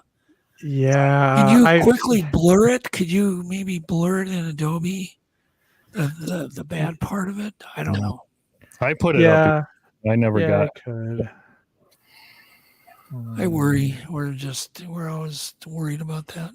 I got you. Yeah, it's pretty graphic. It's pretty nasty. It's fresh. It was warm. It was Yeah, I mean, just think of the strength that it takes to do that. And what's odd is I have found things like that, you know, once again, by my front door, rabbits with their heads ripped off 2 days in a row, birds with their heads ripped off, which of course could be a cat, but I don't think a little house cat's going to rip a head off a rabbit. Right. Tear it. Just tear it off. Yeah. And why would it do that? I don't know. Toby Johnson's had a lot of stuff left for him too. Do you know who Toby is? Toby who? Johnson. Oh God, yes. Toby's a good friend. Yeah. The Owl Moon Lab. He's had stuff similar happen, body and animal parts, all that. Yeah, he has. In fact, we've shared pictures back and forth. We published the Owl Moon Lab. Yeah, he's a great guy. Yeah, it's an amazing book with all sorts of high strangeness in it and a lot of audio recordings and video and all sorts of crazy stuff. Yeah, we just picked up a bunch of that last Sunday when we went up to my area. We cut a lot of EVPs and hellos and mimicking our voices. And yeah, so we'll get into that stuff here in a little bit. Have you ever seen or ever had any gifts like that, Rob? No, I ain't, Doug. You know, I never had either up until it was last summer. I haven't had anything like that this year, but last summer was the summer of these kind of gifts. And, you know, it's weird when it happens 2-3 days in a row. That's when it gets really weird. You kind of wonder. Mm-hmm. So what do you think, Alex, about the photo? Yeah, I'm just trying to blur. Oh, good. Okay. So he's working on that. So your story isn't over. So you put it out in the woods and then what happened? Yeah, I got the guys from work. We came back down to check it out and it was gone. Just gone. Whatever left it, I imagine took it. There's no animals here that would have, you know, are sitting there waiting for that coyote leg in the woods and come and grab it in 10 minutes. You know what I mean? Yeah. There's the only thing that would take it here is a black bear, and I don't see a black bear waiting on the side of the woods knowing that leg was there. I mean, they would have came up to the door and taken it. You know what I mean? Yeah, coyote leg it's weird because I've seen things like there was this is pretty morbid, but we had a guest on. I'm not even sure what episode number, but he had come across a whole bunch of coyotes that were turned inside out. Ugh. A whole bunch of them. Yeah, I don't want to see that. No, it's pretty crazy. Right. Like, what does that? And of course, there's been many, many stories of dogs torn in two. It's also known that gorillas tear these little Saludo dogs in two. Yeah, there you go. There it is. But the end, the part that is blurred and moved off screen is quite dramatic. Yeah, it's graphic. This is not a little leg. It's a pretty big coyote. It's torn apart. Yep. And like I said, it was fresh and it was at my back door. Yep. I don't get it. All right, Alex, that's plenty. Thanks. Sorry about all that work. Nope. All right, well, let's let I know you've got a million stories. Do you have some recordings too that you can play, correct, Chris? Yeah, I loaded some up if you guys want to hear some. Yeah, and so one of the things about Chris is he's not afraid to try new things, which I think is fine. What do you have to lose, right? Right, nothing. And you have been getting results, and that's why in the thumbnail we said his research is kind of beyond belief. And it kind of is. But Bud, you had a really crazy thing happen to you, because not many people actually get hit with things. Not heavy like you got smacked. So go ahead and tell that story. Good. Yeah, me and my wife was our main Bigfoot research place is in West Virginia. Yeah, and where our base camp is clear down in the hollers of all these mountains. So we have to go to the top of one of these mountains just to get cell reception to check in with the kids and her family or whatever. And we was up there, and we had it's about a half-mile drive up top of the mountain. I'm guessing on the side by side. So we get up there, and I parked side by side, and I get out and I walk over by a tree, and she sits in the side by side and she starts getting on her phone. And so I'm pulling out my phone, and when I'm looking down and pulling out my phone out of my pocket, I'm looking down, I guess, and I see something coming. It was below my face and above my phone. And I just see something, just coming, and just hits me in the chest. I mean, square in the chest. And it just shatters. So it's about like a mud clod. It's just a dried mud clod. I don't know if you threw them, if anybody messed with them when they was Did kids. it have a stick on it, or a piece of weed holding it together? Yeah, there was a stick in there, and I mean, it's almost like the old German hand grenade, Yeah. Doing it like that, But it hit me square in the chest, and it came at an angle to where when I looked up to see if my wife threw it, she's sitting there like this, looking at her phone. So I look up at the tree line, and there's only one clear spot where anything could have came and hit me at that angle. So I just take off down the mountain, and I had my thermal on me. So I grab my thermal and I start filming. I'm running down the mountain, and then I hear my wife start screaming, where you going? Where you going? Don't leave me alone. And so I told her, I said, hey, grab the camcorder out of the side by side and start filming, and come on down here and meet me. I'm still looking, and there's some trees, pretty huge trees on this property. And I'm scanning the trees. I'm scanning ravines over rocks, and nothing. Didn't see nothing. Didn't hear nothing take off. But I just took off like a shot right down that mountain as soon as I got hit, because I knew it had to be there. It just came. Jeez. So I grabbed my thermal. I just head over the mountain. But it scared her. I think it scared her worse than it did me. Yeah. It's crazy. Yeah. Yeah, I mean, and did you got hit at Snowgrove, didn't you, with a pine cone or two? No, I didn't. You didn't get it. Chris, who got hit with pine cones? You didn't? Chris did when he's Adam? up by the outhouse. Did Adam? No. I don't remember Adam. No, I took the GoPro and went towards it, and that's why I got hit. So That's nuts. Normally they throw things away. They just barely miss you if it's a rock. Normally. So, okay. So these are rarity things. Didn't you get hit recently at your research area, Chris? Yep. Last Sunday we were up the top. I have a small little team here in Connecticut. Two girls, Shayna and Mary. They're both 20 and 23. Michael is Shayna's husband. He's 23 also. Myself and Larry, another everybody knows who's been following knows Larry. He's been with me since day one. And we went up to our top of Rock Throw Alley because we wanted to see how they would react to Shayna being 8 months pregnant. That was the experiment. She wanted to get up there before she had her baby, and God bless her, she made it all the way to the top of the mountain. And we got to this one point, and there's this one there that really likes Mary. Every time Mary's there, she's 20 years old, little blonde girl. And every time she's there, she gets fouled and she has crazy things happen to her. Well, she comes around the corner where things usually start happening, and she sees a head, and she sees it briefly, and then it lowers its head and down past a log or a rock. I forget what she said. And we walk 15 steps to 5 of us, and we smell the rancid garbage smell. We all smell it at once. Smell that, you smell that, you smell That's it. horrible. So we take another 10, 15 steps, and the smell's gone. We're going, and now this area, we hear that has anybody ever recorded the mouth pops up? Anybody's ever heard those? I've had them on recording too, but there's an area there that they always do it. And What are you talking about though? Just like that. And I have it recording, and I talk about it in my videos, like this is the area where they do it, and they start doing it. It's crazy.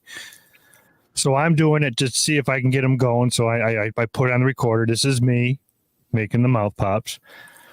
All of a sudden, 10 steps, all of a sudden, boom, right on the side of my leg, a rock comes in, pegs me on the side of my leg, and Mike's in back of me. I turn around, his eyes are like pie plates.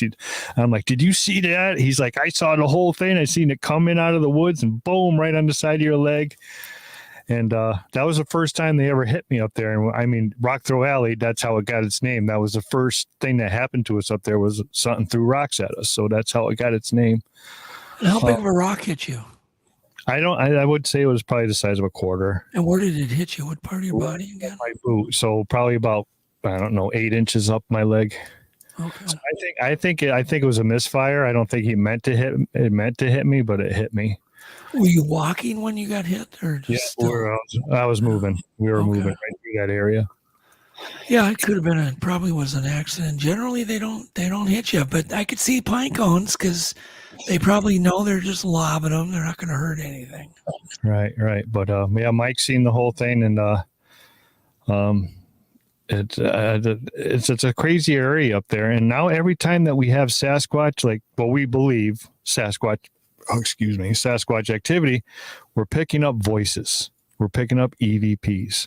All right, let's talk about this EVP. We got to explain this to people because most people in Bigfoot don't do this. I've never done it, only because I always associate that with ghost hunting.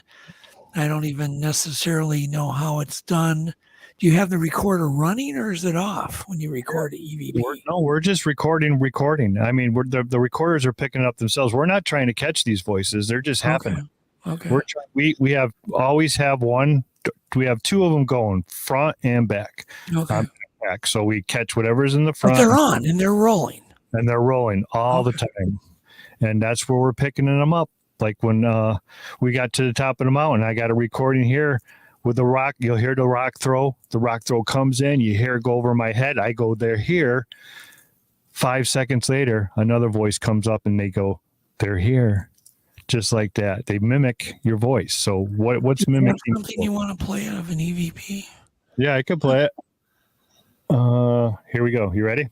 Sure. You'll hear the rock throw first, and then you'll hear. Heard of this, Alex? EVP for Bigfoot research? I don't think so. No, I haven't. It's not doing it on purpose. I'm just, when I review the tapes, it's happening when we're having that interaction with the Sasquatch. So you're not really even trying to get EVPs. You're just trying to record the activity. I gotcha. Exactly. But you didn't hear what you recorded. I gotcha. No. Okay. I have recordings that we did hear. I'll play those too. Here we go.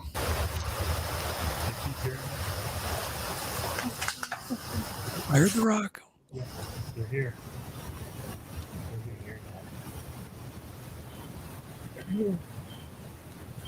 I heard that. Can you just play that one last part?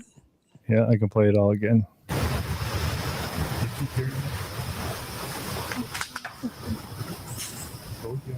They're here.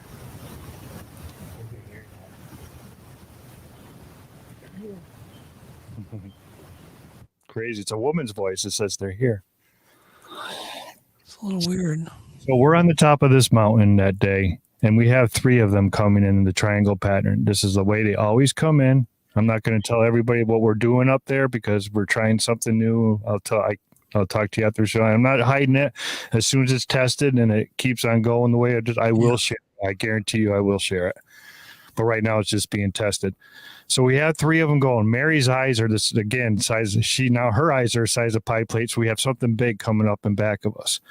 That rock throw comes from back of Mary, over her head, over my head, down the mountain where the big thing's coming up. And then there's a point in the front where there's a fake fireplace that's been there for years. Bud knows very well. I had a live Facebook one time and I pointed at the fireplace and a rock comes in. Everybody sees it and comes in and hits the fireplace live on Facebook. Everybody's like, oh my God, I just seen that. Wow. So they're coming that way too. And that's why I'm saying it's coming. They're here. It's coming. As soon as Shayna stands up, now she's the pregnant one. As soon as she stands up, it's right after that. We didn't hear that female's voice, but right after that, they're here. She stands up, and everything shuts off like a light switch. No more walking up the mountain. No more coming in from the front. Nobody coming in from the back. Everything stops. It all ends because I don't know, because she's got a baby with her. I don't know, but there was 3 of them. I'm making a video, so I'll come out on my channel in the next couple of weeks. I'm making a video on it. So the experiment, that's pretty weird. The action that they had with her being pregnant, and I think that they're here, maybe a female Sasquatch saying they're here.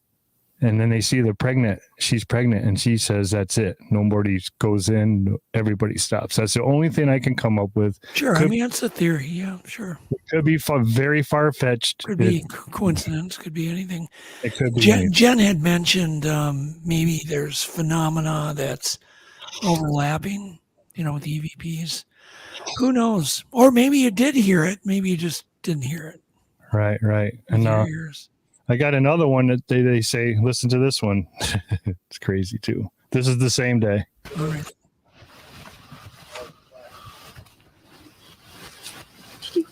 Yeah. Hello, ladies and gentlemen, they're here. You hear them? It said hello. Do it again.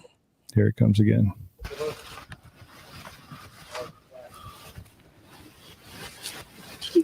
Yeah. Hello, ladies and gentlemen, they're here. Yeah, I hear something. It's a little faint on the. Is there a way to bump the volume more, Chris? No, that's all I can do on my end. Okay, all right. That's all I can do. It says hello because Mary and Shayna hear a pig grunt. That's why I went back to review this. They both hear. That's why Mary goes, "Did you hear that?" And Shayna goes, "Yeah, I heard that." And they described it as a pig grunt, like a pig, like grunting at them. So I got really excited because Shayna had a recorder on her backpack. So I went to review that, and you don't hear any pig grunt. You hear hello. Oh, okay, gotcha. So I don't know if they mistaken that. Hello.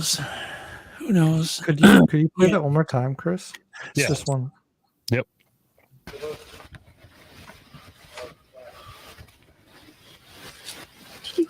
Yeah. Hello, ladies and gentlemen, they're here. It even echoes. Did you hear it? It goes, hello. Want me to try one more time? Yeah, do one more. Okay.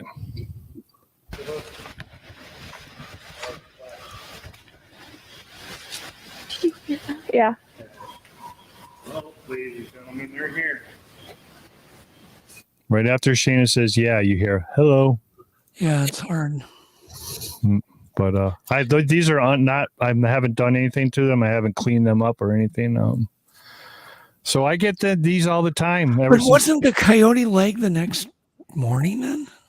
No, the coyote leg was a couple of years ago. That was 2 years ago. Oh, okay, I got you. Well, I had a blacked out helicopter over my apartment last summer. Blacked out, flying 50 feet over my apartment. We had something was drinking Maria's hummingbird water. And it wasn't a bear. It would pop off all the flowers on her hummingbird feeder, and they'd be scattered all over, and all her hummingbird water would be filled. And it did it for 5 straight days. And on the 5th straight day, they took one of the flowers. And she comes in the house. You go and tell your buddies, I want my buddies, I want my flower back because I know it's them, and I know they took my flower. So the next morning, she wakes up. She goes and does her routine. She feeds every animal she can. She goes outside. Guess what's underneath the hummingbird feeder? The 5 flowers, but now they're all in a little pile directly underneath the hummingbird feeder. That night, I'm laying in bed and my room starts shaking. And my grandbabies live with us, so they're taking a bath, and I'm thinking maybe the pipes are about to burst. So I get up, I'm like, turn the water off. What's going on? What's shaking the house? And Maria yells up downstairs, it's not the water. There's a helicopter hovering over our apartment. Blacked out, no lights. After the night, we could wake up the next morning, nothing does the sugar water. We have no more activity with the hummingbird feeder, ever. We look up all, how you have to register flight logs, helicopters, airplanes. You could go to the sites, look it up. We cannot find a registered flight of any helicopter in the area that night. It's interesting. Yeah, so... yeah, when those things happen, it's just, all you can do is just put it in your gray basket. Yep. Can't do much. We've had, like I said, we've had activity here, but what it is, I can't say because I don't know. I can just share. So, Bud, you do research you're one of the few people that do research with your wife. You deer hunt with your wife. You pretty much are, share the same goals. What's the weirdest thing that's ever happened to you two? You mean Bigfoot related? Yeah, Bigfoot related, yeah. Probably one of the first times we went to that place in West Virginia, we was getting... our very first time, there was a feeling of dread. I've only experienced a couple other times in my life, and I was getting that feeling something ain't right, something's wrong, but I didn't let her know. I mean, because I was just getting her out in the woods, nighttime stuff, and so I didn't want to spook her too bad. But I could tell she wasn't feeling very good. So I said, "Hey, honey, you want to go ahead and pack up and head back a day early?" And she goes, "Yeah, definitely." So we pack everything up, get the truck loaded, and the last thing I always load in the truck is my weapons. So I always make sure I unload everything, make sure they're cleared, and then I put them. What's the last thing I put in the truck? Well, I got down to my last rifle and took out the mag and went to eject the shell in the chamber, and it was jammed. Well, we was ready to go, tired, fed up, and so I just went ahead, took it off safety, and pointed into the bank, shot in the bank. And when I did, apparently something growled. Now my ears are ringing, so I couldn't hear it. But my wife said she heard that growl. It was almost like the tiger. I've seen them on TV before, where a tiger, he ain't got his mouth open, but he's putting out that growl that everybody says it's infrasound. So, but she said she felt the growl and it scared her to death. And she just started screaming, getting in the truck. And I'm like, well, what's going on? I couldn't hear nothing. So I didn't even put my earmuffs on to clear the rifle. But yeah, it freaked her out bad. And she almost didn't want to keep going after that happened. Just because of the growl, yeah. Yeah. She just said it rattled her chest. She could feel it inside her chest. Interesting. And yeah, it obviously probably had something to do with your shooting there and discharging your weapon. Yeah, exactly. That's the best theory I could come up with. By the way, Bud, you're frozen. I see that. You're doing a great job talking without moving your lips. I'm a ventriloquist on the side. Bud, do you want to try to leave and just? You can just leave and come right back. Alrighty. Should unstick you. I had Bud on my show last night, and remember I was telling you about those howls that he had. I told you I have them if you want to hear them. Sure, yeah, go ahead, please. And when did you record the howls? These are not my howls. These are Bud's. Oh, Bud's. Oh, okay, great. Wait till him get back.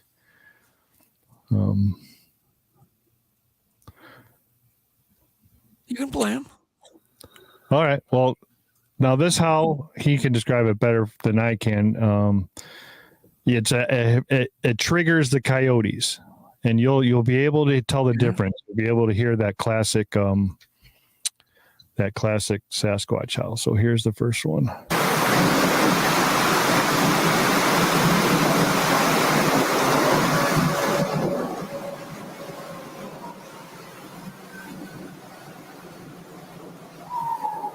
Well, these are definitely coyotes.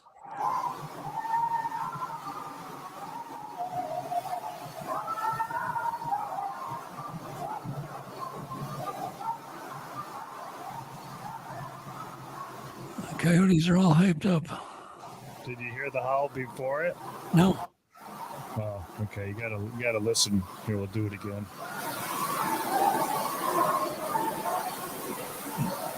All right. Let me see. Is this the one here?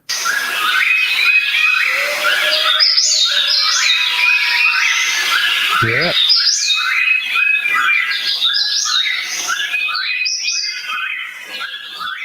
Damn, that's a lot of animal activity there. Sounds like I'm in the Amazon jungle. Yeah, they're in the background. We'll play it again. You got it. It's in the background. The birds. I'll clean it up I told Bud I'd clean them up for him. Oh yeah, I do hear that. Yeah. Yeah. All right. It's the classic siren sound. Yeah. And that's the other one too. They'll play that one more time. Hey guys, I'm gonna call Bud. Oh, okay. Yep, I'll be right back.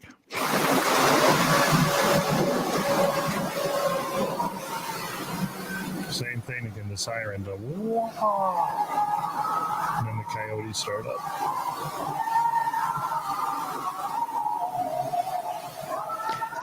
Yeah, I'm no expert on that. There's something interesting, send it to David. Yeah, I would like to definitely meet David for sure. Yeah. I got stuff I can't clean up, and I'd love to. Yeah, I don't know. I mean, it does sound like the siren, kind of classic siren owl. Yeah. Coyotes certainly can make sort of similar, but generally you can kind of tell it's a coyote. Right. Generally, it sounds like the real deal to me. So, yeah, I think that's pretty cool. So, what other weird stuff do you do when you're out there, Chris? I don't know. We go hiking. That we do pattern hikes. Okay. We do the same time. We don't try to surprise them. We use a whistle for identification. I use the same whistle. They know it's us coming. They know it's me coming. The girls know the whistle. They've seen them twice at this area at Rock Throw Alley that we've been at. We don't do anything strange. That's the problem. I don't understand why we're getting these voices. What kind of an area is it? Is it water nearby? Is there lakes, ponds, streams, creeks? There's a protected aquifer underneath this area. I believe aquifers are very, very important to these guys for some reason. Is there springs? The underground springs, yes. Yeah, but are they bubbling up anywhere? Well, to get up to this site, we have to travel up a creek. We will actually walk up a creek. Okay. So there's water nearby. Yeah, there's water nearby. Yeah. And, we can tell you at this area, we've been there so many times where they pick us up, where they separate, where the next one picks us up, where we go. It's the same routine every single time.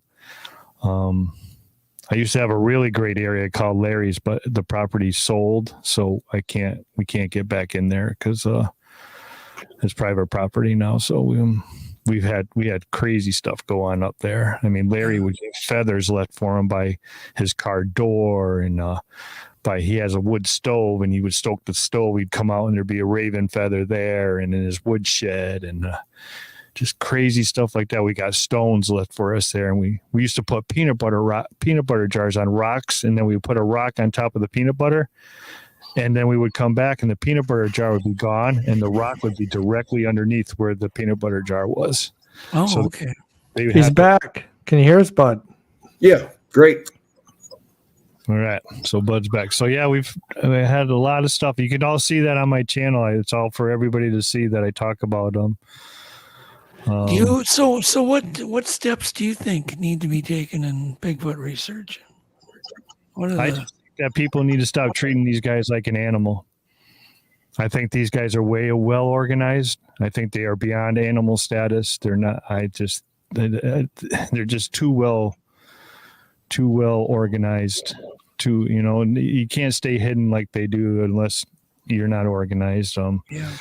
They gather. We got evidence of them gathering at Larry's. They come back certain times of the year. They come when the mushrooms were heavy. When the nuts fell, they would be there all the time. That's what we learned at the gifting area. We always did the same pattern hike at the same hike as we did at the Rock Throw Alley. We did the same thing at Larry's. There was a down tree at Larry's where one time we would go up, it would be a log laying up on the left-hand side. The next time we would come up, it would be on the right-hand side. One time we went up there, was balancing on top of the stump itself. We got that all on camera. That you can see all that on my channel. Very cool. What do you think these things are, Bud? Do you think they use military tactics, Bigfoots? You know, the way they move around in the forest? I'd have to say that they probably learned from the Native Americans, or the Native Americans learned from them. You know, instead of more military, it's more, I guess, Native American tactics, stuff like that. I mean, that's just a theory, you know, I guess. Anybody's as good as mine. So. And what do you think they are, Bud? Well, I was always told that they're flesh and blood, but they're also, some of them have special abilities, about like some humans. So like some humans are psychic, some are, you know, they can heal. They just have their own certain powers. You know, that's why some of them can disappear, I guess. I mean, that's just a theory I have, but I was always brought up to believe that they're flesh and blood, but they're also, some of them have certain powers that they can use. That's interesting. All right. Let everybody know, Bud, who raised you. Yeah, it was your grandparents raised me. Yeah. And my grandparents raised me. Grandma was 100% Indian. Grandpa was a half. So I've heard all about the lores and myths and legends, and you know, and as I'm getting into this farther and hear other people's stories, it kind of brings back, and what, you know, they told me this and this. Okay, I remember that, and just bringing back a lot of memories and stuff. And I try to apply, when me and my wife's out hunting, I try to apply some of them little tips and tricks. I mean, just to see if I can catch something better. So do you think they're a type of person or people? I do, yeah. That's what I was always led to believe. I mean, my grandma used to say that way back when their tribe used to trade with them. So, I mean, that, now, granted, that's, you know, that's for you to believe or not. I mean, there was no way she could prove it or I could prove it. And, you know, but, you know, back then, you know, if they told you something, it was a law, you know. Interesting. Alex, do you have any questions for these guys? If you guys went back to Snell, what if anything would you guys do differently? That's a good question. Well, I'd love to take one of my climbers and climb up one of them trees about 40 or 50 feet and sit there overnight with my thermal night vision. So do you think when you set up like a... I was planning on going out on the lake overnight, and then also Doug wanted us to go out to an island. I'm sorry? Oh, so you would stay up all Alex, night in a tree? You'd stay all night in a tree? Oh yeah, I'd love it. I'd love to try that. Yeah. If it hadn't rained every night there, I was wanting to go out on the lake and sit in a boat all night and film the shoreline. And then me and Chris was supposed to go over to an island and do the same thing from the island. So yeah, I'd love to, you know, especially when I was looking at them trees, and I can climb 40 to 50 feet before I even hit a limb on them trees that there was there. Yeah. Yeah, it would scare the living devil out of me, thinking, oh, Bud's gonna fall out of the tree. How about you look down and there's one below? All right. Well, that's the plan. That's why we're out there. I guess I'd have to deal with that when time came. So I'd probably need some toilet paper, though. I'd tell you that.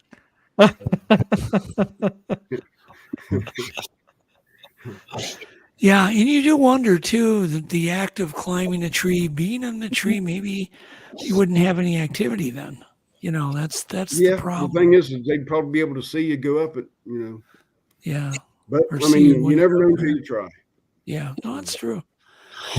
That was good to try things. Chris, what would you do next year?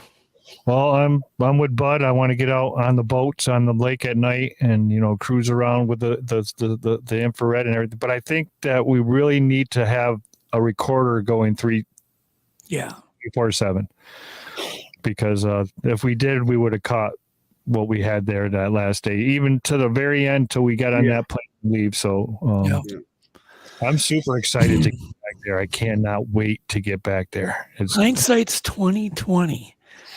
That's my biggest regret, that we just didn't keep those cameras, especially when we were all away from the cabin. Too, during the day, it would have been nice to have cameras going, you know, hidden or wherever, or at least audio recorders. For all we know, they were running around the cabin, Right. you know, when we were gone. Well, we got some ideas already cooking for next year, so we'll see what happens. Yeah. So I don't know. Probably we should wind it up here. So you've got a YouTube channel, Chris, and then Bud, you just started a YouTube channel. Is that correct? Yes. Me and Why my don't wife you go did. ahead and tell us where they can follow you, Bud? Oh, it's fun adventures with Bud and Angie. Okay. It's whenever we go to on a hunt or a conference or convention campouts. A lot of times we'll get there a day or two early, so we find other stuff to do, like go ziplining or something until the conference starts or something. And we, anything we do that's fun, we put on the channel. And a lot of it's Bigfoot and stuff. Oh, that's cool. Very cool. And Chris, where do they find you? You got a podcast and you've got a YouTube channel. Yeah, everything's at Discover Sasquatch. You can find everything. Instagram, TikTok, all of it. Discover Sasquatch. Do you have the coyote leg posted there? I have in my videos, yes, on the channel. Everything I talked about tonight, the rock throws, the peanut butter, the rock throws at the gifting area, the EVPs can all be seen on my channel. Every little bit, but every little, except for the chopper, that's not on the channel. I didn't catch that on film. Yeah.